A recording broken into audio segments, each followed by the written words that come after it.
asuntos, desde los más sencillos hasta los más complejos. Por ejemplo, los más complejos, nuestro ejemplo clásico, autorización para construir una hidroeléctrica, autorización para construir un edificio de 20 niveles, autorización para construir un aeropuerto privado, entre otras. Y lo más sencillo, por ejemplo, una licencia de construcción para construir una casa de 2 habitaciones, por ejemplo, o licencia de construcción para levantar un muro para impedir que los ladrones ingresen a nuestra casa o ir a solicitar pasaporte o licencia, etcétera. Desde lo más sencillo hasta lo más complejo, esto es un procedimiento administrativo que se ventila ante la administración pública. Entonces, la primer diligencia, el primer medio de comprobación, el primer medio de convicción que se le va a aportar a la administración pública para que indique si va a conceder nuestra petición, si va a acoger nuestra petición o declarar que da lugar nuestro requerimiento, en este caso van a ser las inspecciones. Y acá nos vamos a detener. ¿Qué es una inspección? Fíjense, compañeros, que si lo vemos en un diccionario, inspeccionar algo es revisarlo, observarlo, ver cada una de sus características. Por ejemplo, si una municipalidad va a inspeccionar un terreno baldío, ¿qué es lo que va a hacer? Bueno, lo primero lo va a ir a medir. Lo va a medir en metros, en pies, en varas cuadradas, etcétera. Después que lo va a medir, en esta inspección van a decir en el terreno que hay. ¿Será que hay una casa construida? ¿Esa casa será de bloc, será de lepa, será de lámina, será de adobe? ¿O bien hay monte, hay grama? ¿O a lo mejor es un terreno que tiene un jardín perfectamente sembrado, perfectamente cuidado? ¿O bien si es un terreno baldío, si es un basurero clandestino, si es un lugar, por ejemplo, donde hay grafitis de mareros, de pandillas, de organizaciones criminales?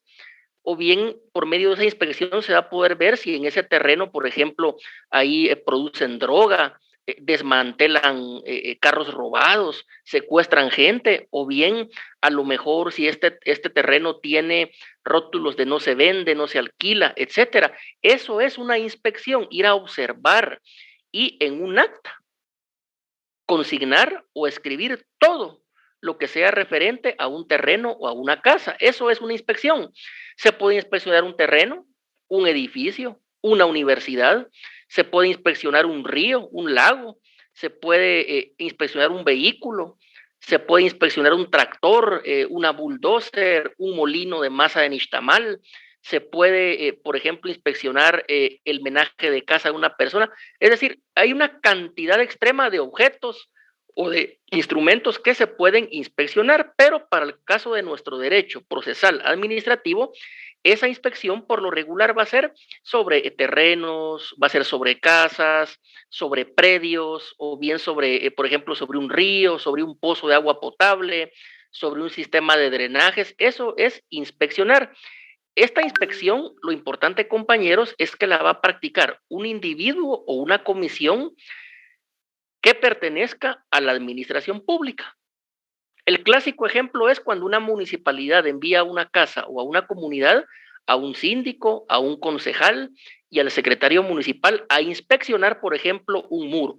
Si ese muro se va a caer, si tiene columnas, si es de bloc, de qué altura es, etcétera. Ese es el clásico ejemplo de una inspección, ir a observar. Y esa observación se va a plasmar en un acta. En esa acta se va a consignar cada uno de los puntos bien detallados y al final la va a firmar la comisión o la persona, en este caso administrador, porque va a ser parte de la administración pública que va a practicar esa inspección. Algunos compañeros esta inspección la confunden con lo que es el reconocimiento judicial, pero fíjense, compañeros, que esta inspección no es un reconocimiento judicial, porque recordemos, el reconocimiento judicial que no va a practicar un juez de paz, un juez de primera instancia o un magistrado de sala de apelaciones. En este caso, recordemos, acá no estamos en un órgano jurisdiccional, estamos en la administración pública. Entonces, ¿quién va a ir a practicar esa inspección? Un ingeniero, el concejal de una municipalidad, el encargado del departamento jurídico de un ministerio, etcétera. Reitero, no va a ser un juez. Entonces, esto, compañeros, es una inspección, que es ir a ver, ir a observar, levantar un acta donde detalladamente se diga qué es lo que la persona o la comisión pudo percibir con sus sentidos. Obviamente con todas las formalidades de fecha, hora, qué personas intervienen, qué fue lo que observaron y al final todos deben de firmar y sellar esa acta. Entonces, la primera diligencia, compañeros, que se puede practicar dentro de un procedimiento administrativo es una inspección. Así de simple, sin apellido. Inspección judicial, inspección administrativa, no, únicamente inspección. Ese es el nombre que la doctrina jurídico-penal ha establecido. Si ustedes leen los libros nacionales, por ejemplo, del doctor Hugo Calderón o los de autores extranjeros, por ejemplo, el de Agustín Gordillo, así dicen inspección como una diligencia del procedimiento administrativo. La segunda diligencia que se puede practicar, compañeros, es la de informes. ¿Qué significa esta diligencia de informes? ¿Qué es un informe? Bueno, un informe, por así decirlo, va a ser un estudio, va a ser un escrito, va a ser un parte circunstanciado que en este caso va, por lo regular, lo va a dictar una persona que tiene cierto conocimiento de una materia sin ser experto. Por ejemplo, un informe podría ser preguntarle al COCODE de una municipalidad si a ellos, por ejemplo, les consta que en un terreno las personas lo están utilizando para un basurero clandestino. Nótese que la gente del COCODE no son profesionales, la ley no pone un requisito que sean versados en la materia, que sean científicos, no, sino que únicamente este informe lo puede practicar una persona que le conste algo o tenga conocimiento. Otro informe, por ejemplo, compañeros, podría ser que al departamento de cámaras de Metra, un juzgado de asuntos municipales previo a considerar una multa, le pide un informe para que ellos indiquen si es cierto que en tal fecha, en determinado lugar, un vehículo iba circulando a 140 kilómetros por hora.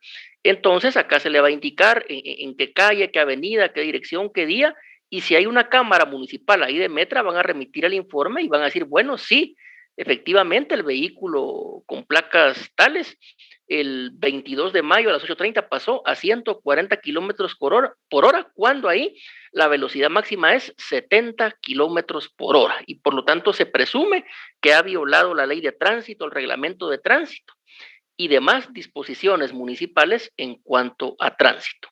Ese va a ser un informe entonces, va a ser un análisis detallado, circunstanciado, que va a dar parte, que va a dar cuenta de algún hecho o de alguna realidad material. Continuamos con las diligencias que pueden practicarse. Seguidamente, compañeros, tenemos las declaraciones. ¿Qué es una declaración? Esta se parece mucho, ¿verdad, compañeros?, a la que se practica en un juzgado penal o civil. Una declaración es cuando una persona declara, cuando una persona da testimonio de lo que le consta, de lo que pudo percibir con sus sentidos, de lo que pudo percibir con el sentido de la vista o a lo mejor que le consta referencialmente. Es decir, que otra persona se lo contó o que tuvo conocimiento por medio de otra persona, aunque él presencialmente no lo haya visto. En la declaración, básicamente, una persona acude ante la administración pública, va a dar un relato, le pueden formular preguntas y al final esta persona va a firmar esa declaración. Ahí va a ir su nombre, su firma y su número de DPI. Y obviamente acá el ciudadano o el particular tiene la obligación de decir la verdad, no de ir a mentir. Entonces, eso es una declaración. Las declaraciones son diligencias muy importantes, compañeros, sobre todo en aquellos procedimientos administrativos donde interviene, por ejemplo, una municipalidad, que puede ser cualquier municipalidad de los 340 municipios que tiene actualmente nuestro país. Entonces, ahí por lo regular se va a citar. Nótese que una persona que va a declarar llega por medio de una citación. Entonces, esta persona que está formalmente citada va a llegar y ahí le van a poder exponer el problema. Ella va a poder declarar libremente o bien se le van a poder hacer preguntas para que ella amplíe lo que conoce o lo que supuestamente le consta. Entonces, compañeros, por medio de esta declaración, reitero, va a quedar en un acta escrita, firmada y sellada, todo lo que esta persona que fue citada, el declarante, le consta presencialmente o referencialmente. Algunos ejemplos. Si es un problema entre vecinos, le van a preguntar, mire, ¿a usted le consta que su vecino tiene instalada ahí en su casa una discoteca clandestina que no deja dormir y que apagan la música hasta las 3 de la mañana, él va a exponer sí o no. O podría ser que le pregunte a un vecino, mire vecino, ¿a usted le consta que en esa casa está emanando humo tóxico porque hay una maquila? Él va a responder sí o no. Estos son de los ejemplos más sencillos de lo que es una declaración, que en este caso se parece mucho a lo que es la declaración de un testigo. Vamos a continuar.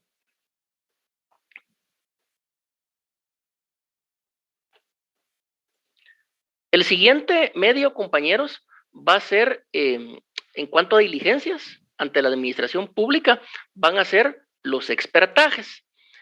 Fíjense que los expertajes adquieren especial importancia. ¿Por qué, compañeros?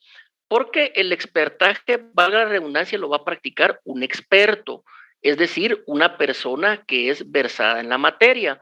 Un experto es un técnico, por así decirlo, es un científico. Por ejemplo, un experto puede ser un médico y cirujano, puede ser un ingeniero, puede ser un ingeniero en el tema de aguas. Fíjense que algo muy importante en nuestro país es que aún no hay, por así decirlo, en concreto, una carrera de ingeniería de aguas, ¿verdad? Y nótese que el agua, lamentablemente, compañeros, está escaseando, inclusive acá en la capital.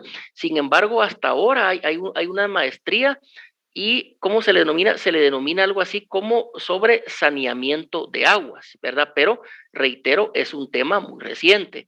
Entonces, compañeros, un experto, por ejemplo, puede ser un ingeniero en aguas. A él se le va a preguntar, por ejemplo, que emita un expertaje en cuanto a si con la construcción de una hidroeléctrica un río se contamina o no se contamina. También un ingeniero en aguas va a poder explicar si con la construcción, por ejemplo, de un drenaje pluvial o un drenaje de aguas negras se va a contaminar o no el subsuelo y por lo tanto las fuentes de agua. Ese sería un ejemplo de un expertaje. Otro expertaje, compañeros, podría ser las personas que ven el tema de los decibeles, que es el parámetro con el cual se mide el sonido. Entonces una persona va a indicar, miren, en esa discoteca los decibeles están muy altos y ya no dejan dormir a los vecinos o a la persona que duerme en un hotel y ya no puede dormir. Eso sería un expertaje. Otro ejemplo de expertaje, compañeros, podría ser en este caso, ahora que está de moda el tema de los parqueos, que los parqueos son subterráneos o hay parqueos que son torres de estacionamientos, que haya un estudio de impacto vial y el estudio de impacto vial previo a que una municipalidad, por medio de su departamento de construcción, conceda autorización para construir el parqueo, entonces, ¿qué se indique? En este caso, si al construir el parqueo, todo ese impacto vial va a hacer que las arterias queden colapsadas y que sea imposible que los vehículos circulen libremente y por lo tanto peligra el derecho a la locomoción que establece nuestra constitución política de la República de Guatemala. Estos, compañeros, son algunos ejemplos de lo que es un expertaje. El expertaje, fíjense, compañeros, buenas noches. Disculpe, ¿puedo preguntar o al final? Puede preguntar, compañera, por favor. Mire, con respecto al expertaje, estos expertajes, por ejemplo, el de decibeles, ¿existirá ya algún profesional especializado en esa materia? Sí, fíjese que sí hay. En la práctica lo que hemos visto es que hay algunos ingenieros expertos en sonido. Fíjese que estos ingenieros expertos en sonido básicamente los hemos visto que laboran en tres áreas. Una podría ser en aquellos, en empresas que graban música, que graban discos, o bien que tienen que ver, por ejemplo, con espectáculos, conciertos, discotecas, o en música, por ejemplo, las que hay en las iglesias grandes.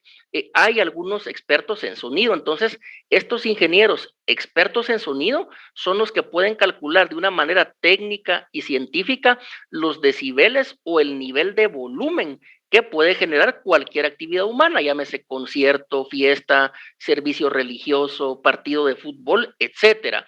No únicamente, compañera, a nivel de ingeniería, también hay algunos técnicos, ¿verdad?, que se han especializado en esto del sonido, y esta persona que ve el sonido es la que puede estudiar los decibeles, porque recordemos que los decibeles es la manera en la cual se calcula el sonido. Por ejemplo, el agua, usted la puede medir por galones. El peso usted lo va a medir por libras, por quintales. Pues bien, el sonido se va a calcular por decibeles, y sí, en la experiencia hemos visto que hay algunos técnicos o ingenieros que se dedican en este caso al estudio de los decibeles. No sé si quedó clara la respuesta, compañera. Sí, excelente, licenciado, me aclaró bastante ese tema porque sí tenía yo dudas si habían, ¿verdad?, personas. Y licenciado, disculpe, otra pregunta. En el caso de los municipios, como estamos hablando de las municipalidades, el, me imagino que ellos tienen un plan de trabajo y todo, porque habría que ver que a veces autorizan al mismo tiempo residenciales, industrias, pero como que está un poco desordenado y revuelto la cosa, ¿verdad? No, no hay un plan bastante, no hay un plan como para ordenar el municipio de alguna manera. Sí, es que efectivamente estos son los problemas de planificación que hay. Y fíjese, compañera, que por eso es lo importante de los expertajes, porque cada vez que se va a autorizar que se construya un condominio, un edificio, un parqueo, cada vez que se va a autorizar que se construya una hidroeléctrica, una gasolinera, etcétera, estos expertajes tendrían que ser una diligencia obligatoria para que no se afecte el bien común y los derechos fundamentales de los vecinos. Reitero, esto redunda entonces también en la importancia de los expertajes. Y continuando con el tema de las diligencias, tenemos otro medio, compañeros, como lo es el medio de documentos. Este posiblemente sea el más sencillo, pero también es el que en la práctica nos da más problemas. Por documento, nosotros por lo regular en derecho administrativo vamos a entender, compañeros, un documento escrito. Por ejemplo, una escritura pública, un acta, una carta, un oficio, etcétera. Esto va a ser un documento. Entonces, son muy importantes porque se le pueden presentar a la administración pública para que resuelva al final de conformidad con la ley. Eh, en el área inmobiliaria, cuando es algún tema ante juzgado de asuntos municipales, departamento de construcción, acá lo que hay realmente es una sincronización entre lo que es eh, el notariado y lo que es el derecho administrativo, porque fíjense, colegas, que en la práctica hemos visto muchos temas de escrituras públicas donde los notarios lamentablemente no dejan a sus clientes en la indefensión. Hay problemas en las escrituras, ese negocio jurídico, ese contrato después no se puede ejecutar en un juzgado y prácticamente la persona hasta puede perder sus bienes, puede perder sus derechos. Entonces, en el procedimiento administrativo muchas veces esa diligencia de documentos consiste en que el interviniente, ya sea el denunciante o el administrado, el particular, presenten, por ejemplo, escrituras públicas de contrato de compraventa de una casa, contrato de constitución de propiedad horizontal cuando es un edificio, contrato de servidumbre, los condominios, compañeros, que están en nuestra ciudad, la mayor parte son puras servidumbres, todo es servidumbre, las calles, el tema de las áreas verdes, los salones para hacer actividades sociales, las canchas deportivas, todo va a pura servidumbre. Entonces ahí se conjuga derecho civil, derecho notarial y puede llegar aquí hasta un procedimiento administrativo. Por eso la importancia que el notario sea muy cuidadoso, sea muy ético y de esa manera dejar a su cliente, por decirlo en palabras sencillas, compañeros, bien protegido, ¿verdad? Por ejemplo, si usted va a faccionar un mandato, por favor que ese mandato esté intachable, sin errores de ortografía, de acuerdo con las leyes notariales, el código de notariado, etcétera, porque si no, este mandato ni siquiera se va a poder utilizar. No digamos una escritura de compraventa de un bien inmueble o una escritura de constitución de una asociación de vecinos, entre otros, porque a lo mejor lo vamos a presentar como diligencia en un procedimiento administrativo y no va a ser tomado en cuenta por no encontrarse de conformidad con la ley. Hay más documentos. Por ejemplo, en la actualidad, un álbum fotográfico, ese es un documento. Yo le puedo llevar a la municipalidad un álbum donde yo acredito que en un terreno lo están llenando de basura, que prácticamente ya es un basurero clandestino, como con fotografías a color, se puede hacer ahora con fotografías satelitales, con GPS, con geodesia, con Google. Esa fotografía es un documento. También, por ejemplo, aunque realmente tiene otros nombres, pero un estudio de planimetría, un croquis, un plano, también es un documento porque va en un papel, en un papel impreso. Entonces, también esos planos, fotografías, actas notariales. Fíjense que como nuestra materia es desprovista de mayor formalidades, es cierto, se pueden presentar escrituras públicas, pero en muchos casos se va a presentar lo que son actas notariales. Y muchas veces los colegas notarios, con el debido respeto, pero se dice mucho en la práctica, como el notario tiene fe pública, él puede consignar lo que él quiera dentro de un acta. Eso no es así. En primer lugar, el acta notarial tiene ciertos requisitos para que sea válida, aunque lleve la firma y sello de un notario, pero si el acta notarial no está bien redactada, va a carecer a lo mejor de validez y no va a producir efectos legales. Entonces, inclusive las actas notariales, que son el pan nuestro de cada día, de cada notario, porque un notario trabaja requerimiento de un cliente. El cliente le va a decir, mire, levante un acta notarial que el vecino me trapó el drenaje. Faccione un acta notarial de que el vecino está levantando una pared y la pared no tiene columnas. Faccione, por favor, notario, un acta notarial de que aquí hay una empresa que está tirando humo tóxico, dañino para la salud. El notario lo puede hacer, pero el acta debe de reunir los requisitos que expresamente regula el Código de Notariado y demás leyes notariales, porque de lo contrario no va a ser tomada en cuenta por la administración pública. Esto es la importancia, entonces, reitero, de los documentos, que no únicamente van a ser escrituras, actas notariales, planos, fotografías, manuscritos, porque también puede hacer a mano. Sobre todo, fíjense que en las áreas rurales, compañeros, todavía hay lugares donde hay libros de actas municipales a mano.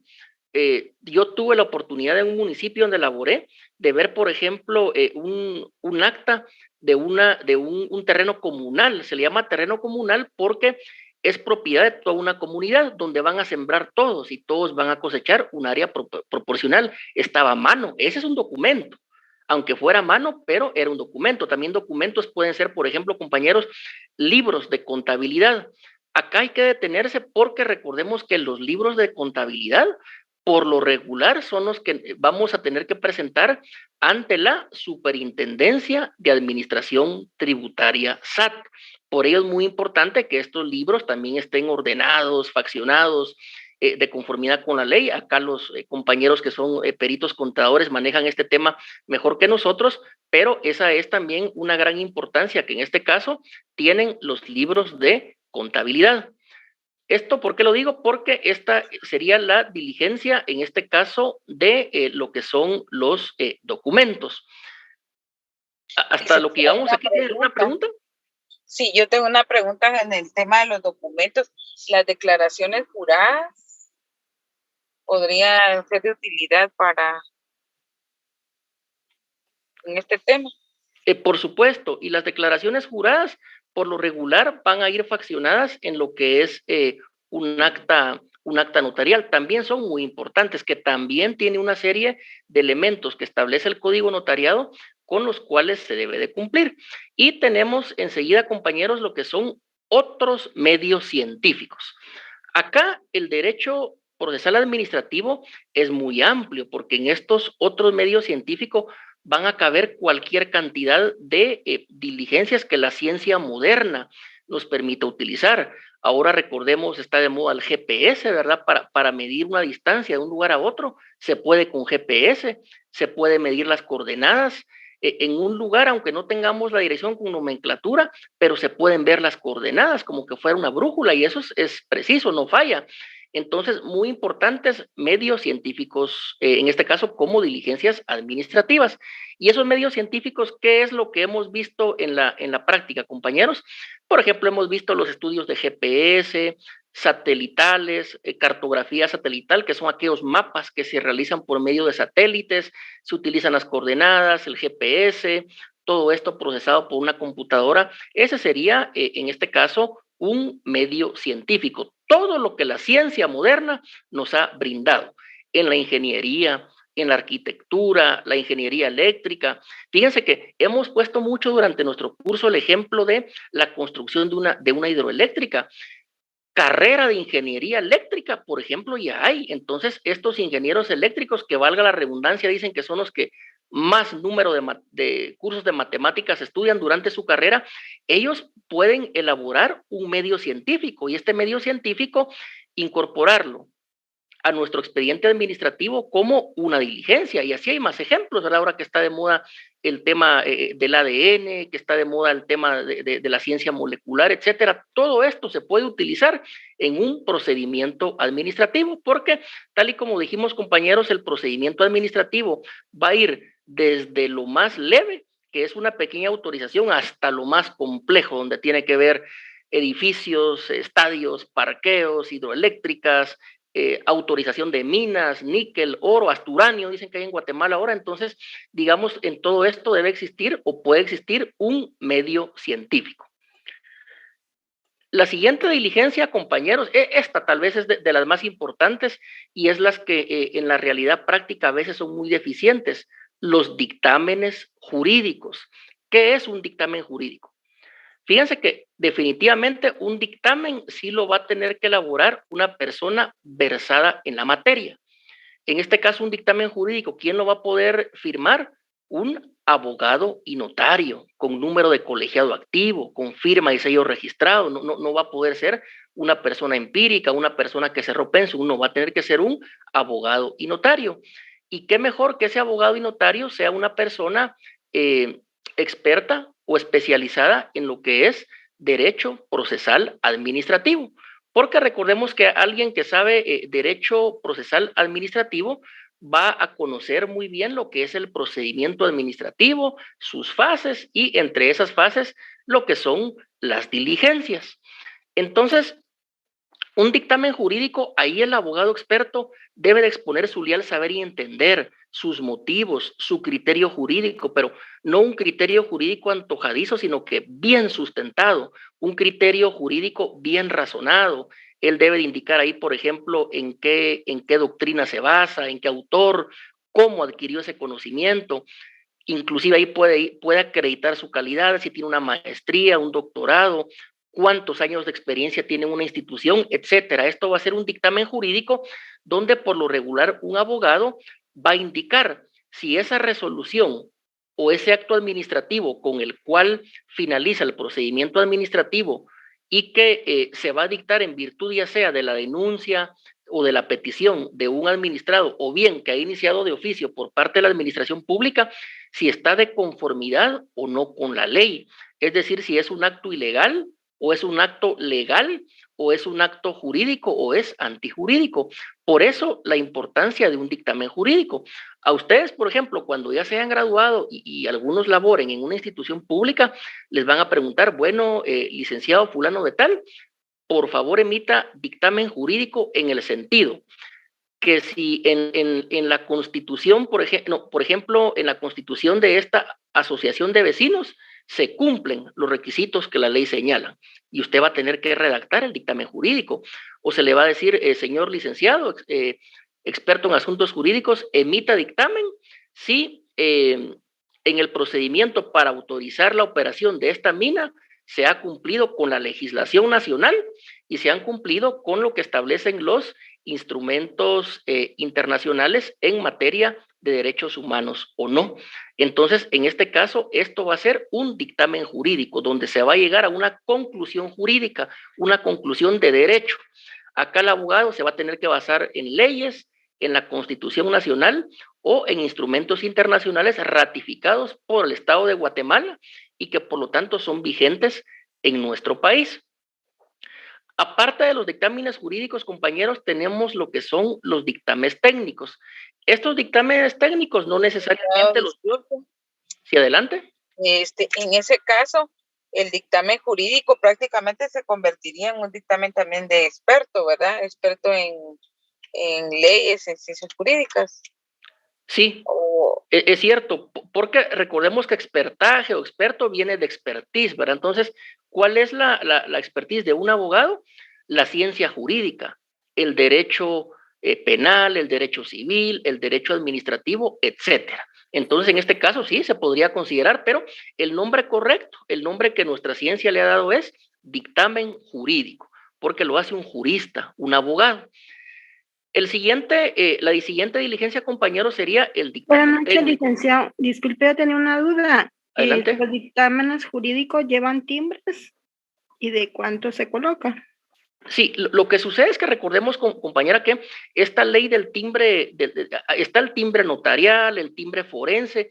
En este caso podría ser el timbre forense, ¿verdad? Que en algunas instituciones lo exijan, aunque ya en algún asunto se ha declarado como algo inconstitucional. Entonces la respuesta correcta es, ¿debe el dictamen jurídico llevar timbres forenses? Depende en qué institución esté y usted qué rol juegue. Porque si usted es la abogada del departamento jurídico de una dependencia, no le van a pedir el timbre forense porque usted labora ahí. Usted tiene una relación de dependencia. Entonces depende del caso en concreto, compañera. Gracias, licenciada, muy A fino. sus órdenes. Bien, entonces, el dictamen técnico, compañeros, como su nombre lo indica, lo va a elaborar cualquier otra persona con conocimientos especializados, con conocimientos técnicos. Acá no es como un dictamen jurídico que lo va a elaborar un abogado, sino que acá va a ser un técnico. Un técnico, compañeros, puede ser desde un mecánico, desde, por ejemplo, una persona que a nivel técnico ha estudiado informática, ha estudiado el tema de computación, hasta una persona que ya tiene conocimientos adquiridos a nivel universitario. Lo importante es que él conozca, que él maneje la técnica. Sabemos que cada ciencia tiene su técnica, ¿verdad? Entonces, en este caso, el dictamen técnico es algo más preciso. Un ejemplo que se me ocurre, si para autorizar una mina de oro, por ejemplo, se va a erosionar el suelo o se van a propagar gases venenosos, eso es un conocimiento técnico. Lo que hablábamos, compañeros, de los decibeles, que es todo aquel tema del sonido, del volumen. En este caso, un técnico va a ser, por ejemplo, una persona que ha estudiado el tema de sonido, por ejemplo, en estudios de grabación, o sonido al aire libre, o sonido en iglesias, pero va a tener un conocimiento especializado. Esto es un dictamen técnico.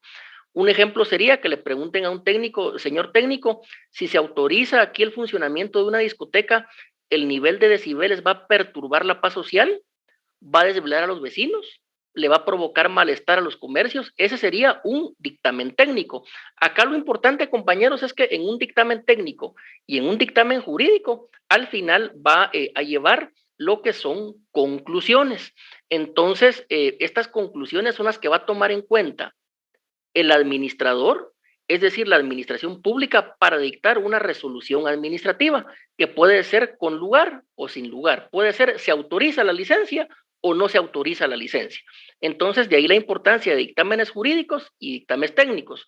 Los primeros los elaboran abogados, los segundos, personas versadas en una técnica, en una materia del conocimiento humano. Lo importante siempre con conclusiones, van a arribar a una conclusión que va a servir de materia prima para que la administración pública pueda dictar una resolución. Preguntan por acá en el chat, un compañero, con mucho gusto le respondemos, indica cuál sería la diferencia entre un expertaje y un dictamen técnico. Esa es una muy buena pregunta que también en derecho procesal civil y en derecho penal también se puede ver. Lo que sucede es que por lo regular un expertaje va a ser en la práctica va a ser algo donde se requiere tal vez menos conocimiento. Por ejemplo, podría ser un expertaje, bueno, diga usted si las placas de circulación de este carro, el color que tienen es el color que ha autorizado la Superintendencia de Administración Tributaria. Bueno, vamos a ver la placa, le vamos a tomar fotografía y, por ejemplo, el color va a ser amarillo y azul. Ese es un expertaje, ¿verdad? Algo que va a practicar un experto en una materia. Mientras que el dictamen técnico va a ser más especializado, va a ser más profundo, por lo regular va a ser personal con conocimientos superiores. Por ejemplo, va a ser la pregunta en el caso de autorizarse la licencia de operación de una mina que va a extraer níquel, ¿se va a contaminar el agua potable que hay en el subsuelo? ¿Sí o no? Esto sería un dictamen técnico. El expertaje también lo que sucede es que es descriptivo, da una descripción. Por ejemplo, el expertaje dice el carro es azul, el carro es 4x4, el carro es modelo 1999, el carro fue chocado, etcétera. Va a ser más descriptivo, mientras que el dictamen técnico va a ser más conclusivo, va a tener ciertas conclusiones. Por ejemplo, una conclusión de un dictamen podría ser que un carro le adulteraron el número de motor. Por lo tanto, existe posibilidad que ese carro haya sido hurtado o haya sido robado. Eso va a ser entre expertaje y dictamen técnico. Son muy parecidos, eso sí lo reconocemos. También en el chat, otra pregunta concreta sobre nuestro curso es, a mí me causa duda, pero la diferencia entre inspección y el expertaje, perdone. Sí, lo que sucede es que la inspección básicamente tiene que ver con observación. Usted llega a un terreno y usted va a ir a observar si hay paredes, si hay monte, si hay una vivienda, etcétera. Eso es inspección, observar lo que percibamos con el sentido de la vista. Mientras que, en este caso, la otra palabra, el expertaje, por lo regular ahí se va a poder aplicar cierto nivel de técnica. Por ejemplo, que se indique cuál es el número de chasis de un vehículo. Bueno, ese no se puede encontrar a simple vista, hay que observar un libro donde están todos los números según marca, según compañía. A lo mejor ese número puede estar abajo del motor, hay que meternos con una luz especial a alumbrar, limpiar si no se mira, es decir, va a tener un poquito más de uso de una técnica, en este caso, que sería una técnica, la mecánica automotriz. Esa sería una diferencia. Entonces decimos dictámenes jurídicos y dictámenes técnicos. La siguiente diligencia, compañeros, va a ser dar la intervención a la Procuraduría General de la Nación. Fíjense ustedes que muchos procedimientos administrativos aquí es donde se atrasan, porque se le da participación a la Procuraduría General de la Nación, pero a veces tarda un poco que la Procuraduría evacúe esa audiencia y nos haga ver cuál es su opinión. Por ejemplo, se le podría preguntar a la Procuraduría, señores de Procuraduría General de la Nación, PGN, por medio de este procedimiento administrativo, ¿se están violando los derechos de los vecinos, por ejemplo, de la zona 2? PGN tiene que dar su criterio, su opinión jurídica, pero a veces eso no es de un día para otro, sino que puede tardar meses, puede tardar varias semanas. Entonces, esto, reitero, es darle participación a PGN, que emitan una opinión. Puede ser un dictamen también, PGN también dictamina, pero lo hace como representante de los intereses del Estado, porque recordemos que únicamente el Procurador General de la Nación es el representante del Estado y tiene inclusive una función de consultoría para el Estado. Entonces, PGN por lo regular va a dictaminar, va a informar, va a opinar, si con la autorización o no de esa licencia, si con la autorización o no de ese trámite se estaría lesionando los intereses del Estado de Guatemala, o bien si estaría en peligro el bien público. Esta sería la intervención que se le da a Procuraduría General de la Nación, lo cual puede ser una diligencia del procedimiento administrativo.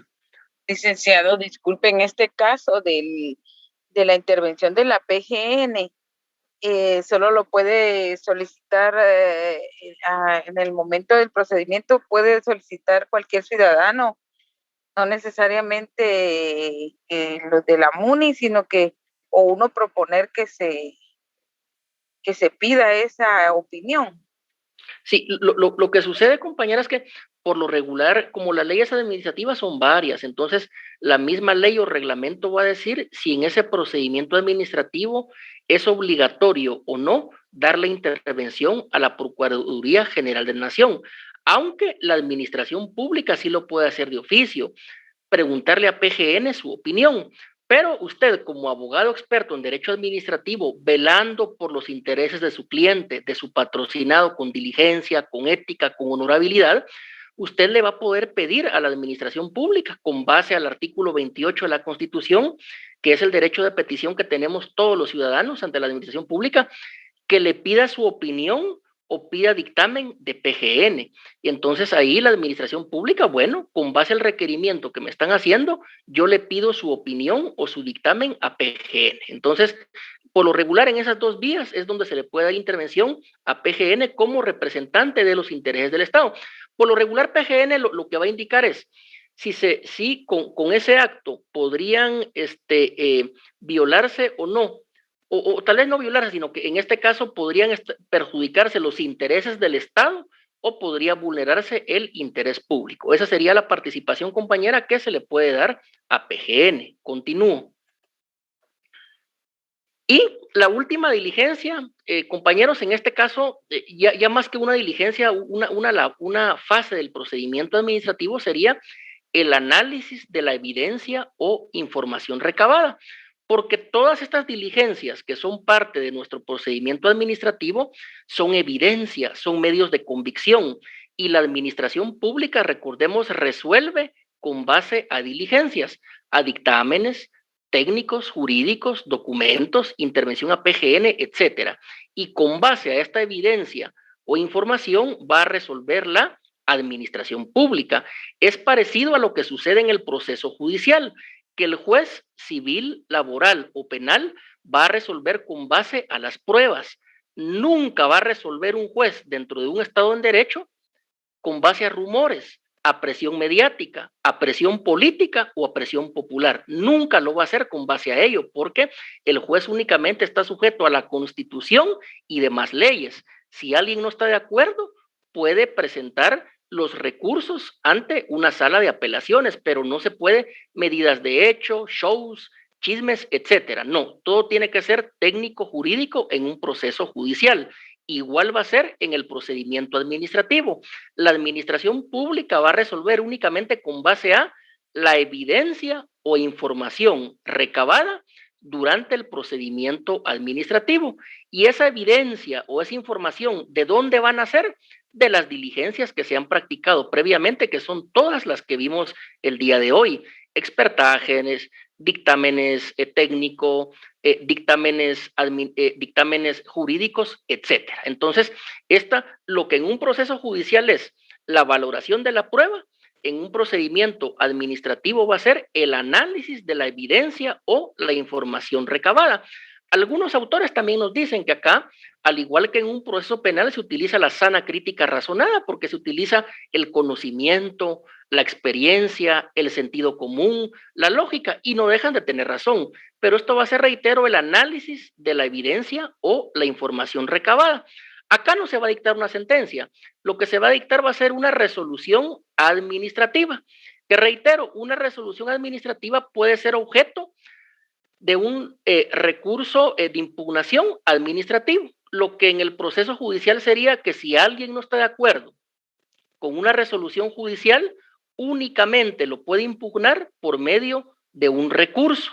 Eso es lo que indica el Estado de Derecho, lo que indica la razón y lo que indica la civilización. En el procedimiento administrativo, una resolución administrativa únicamente se va a poder impugnar por medio de un recurso administrativo, revocatoria o reposición contenidos en la ley de lo contencioso administrativo, o bien otros recursos o medios de impugnación que las propias leyes administrativas regulen expresamente. Entonces, ¿qué se hace después de recolectar estas evidencias, de estas diligencias y de aportarlas al procedimiento administrativo? Bueno, hacer un análisis, y con base a ese análisis llegamos a nuestro segundo punto, que sería la resolución de fondo o resolución originaria.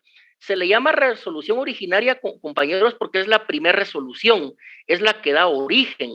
Entonces, esta resolución es de fondo porque va a resolver el fondo del asunto, el objeto del procedimiento. No va a resolver la forma, sino que se va a ir al fondo, concretamente a los hechos, a la denuncia, a la queja, a la solicitud, al requerimiento que se le hizo a la administración pública. Entonces, la resolución de fondo o resolución originaria, con esto va a terminar el procedimiento administrativo.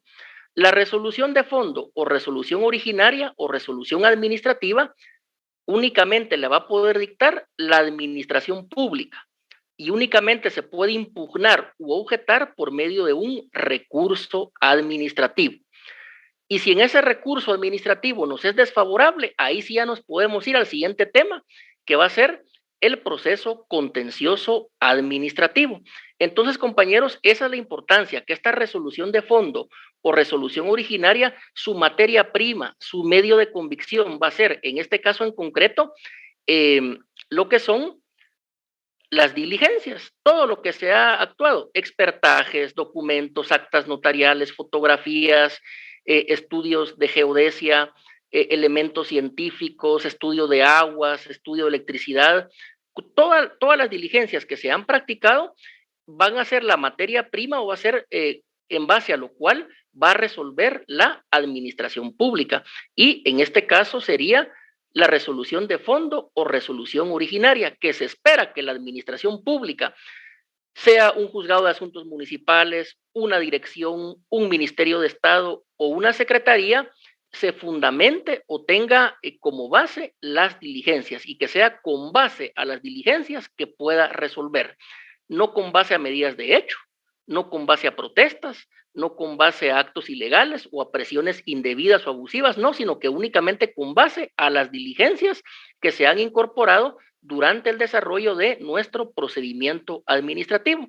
De allí que con esta resolución de fondo o resolución originaria se le ponga fin al procedimiento administrativo, el cual, como ya vimos, puede iniciar por medio de una solicitud, por medio de un escrito, por medio de un formulario o bien verbalmente, y que se van a tratar cuestiones desde las más sencillas, como por ejemplo que nos extiendan pasaporte, licencia de conducir o pago de una multa en un juzgado de asuntos municipales, hasta las más complejas, autorización de funcionamiento o licencia de una mina para extracción de oro, de cobre, etcétera, construcción de un aeropuerto, construcción de un edificio de 50 metros, de 20 niveles, o puede ser, por ejemplo, autorización de una hidroeléctrica, etcétera. Desde lo más simple hasta lo más complejo, la vía es el procedimiento administrativo, para lo cual se forma un expediente administrativo al cual se van a incorporar diligencias y con base a las cuales va a resolver la administración pública y va a dictar una resolución de fondo o resolución originaria, que es a lo que llamamos resolución administrativa. Solo un último punto, compañero, las notas. Ustedes tienen derecho a saber su nota. Ya está calificado todo, ya las notas ya las tenemos. El problema es que ha habido cierto problema para ingresarlas a la página oficial de la universidad. Reitero, ya todos los exámenes ordinarios y extemporáneos, el extemporáneo es el que acaba de ser, ya están completamente calificados. Lo que vamos a hacer es publicarlas en las próximas horas en la plataforma oficial de la universidad, ya que ustedes tienen derecho a saber sus notas. Por esta demora técnica yo presento mis disculpas, pero se van a publicar. Reitero, ya todo está evaluado correctamente, pero se van a subir las notas. Bien, ¿alguien que tuviera alguna última pregunta en concreto sobre los temas que vimos el día de hoy? Licenciada, buenas noches, yo tengo dos dudas. Adelante. Sí, mire, en cuanto a los procedimientos, bueno, el proceso que usted nos acaba de indicar de documentos, expertajes, exámenes técnicos, todos esos procesos también se llevan a cabo a un juicio de cuentas. No, es que fíjese, compañera, que en este caso, cuando, digamos, la resolución administrativa le es desfavorable, en este caso al administrado, por lo regular él va a interponer un recurso administrativo, revocatoria, reposición u otros, y va a terminar en un proceso contencioso administrativo.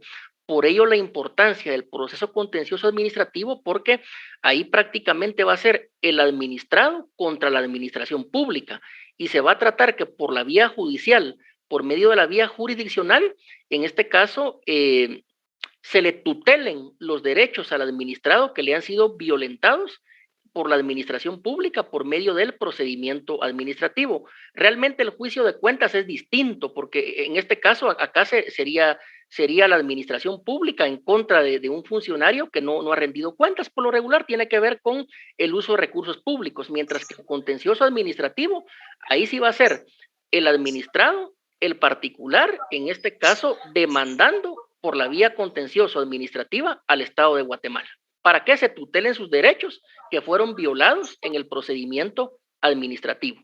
Esa sería la diferencia. ¿Alguna otra pregunta? Sí, licenciado, tengo otra duda. Fíjese que yo conozco de un lugar, supongamos es un residencial que se está empezando a realizar, ¿verdad? Construir, a hacer las inundaciones y a 2 kilómetros de este lugar, pues hay una granja que se dedica, pues imagino, a hacer venta de pollos, ¿verdad? O sea, su venta masiva es de pollos, ¿verdad? Entonces, hay una manifestación de moscas como tal en esta área que se está empezando a construir. Pero mi pregunta es en cuanto al expertaje, ¿qué tipo de persona? No sé si sería, o sea, ¿puede ser algún técnico o qué especialista? Sí, ¿O tendría que ser el Ministerio de Salud el que realice un expertaje del área? vea, si es por contaminación ambiental, puede ser un experto del Ministerio de Ambiente y Recursos Naturales, que los tienen. También la municipalidad, algunas tienen departamentos u oficinas de medio ambiente, de ornato público, de salubridad pública, ellos lo pueden practicar. Y si ya lo que está en riesgo es la salud humana, podría ser el centro de salud, podría ser el puesto de salud o el Ministerio de Salud Pública y Asistencia Social por medio de la Dirección Departamental de Salud. Ellos podrían, en este caso, rendir un expertaje.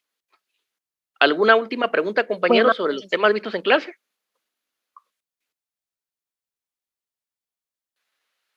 Bien, yo creo que ya no hay. Entonces, compañeros, ahí finalizamos nuestra clase del día de hoy.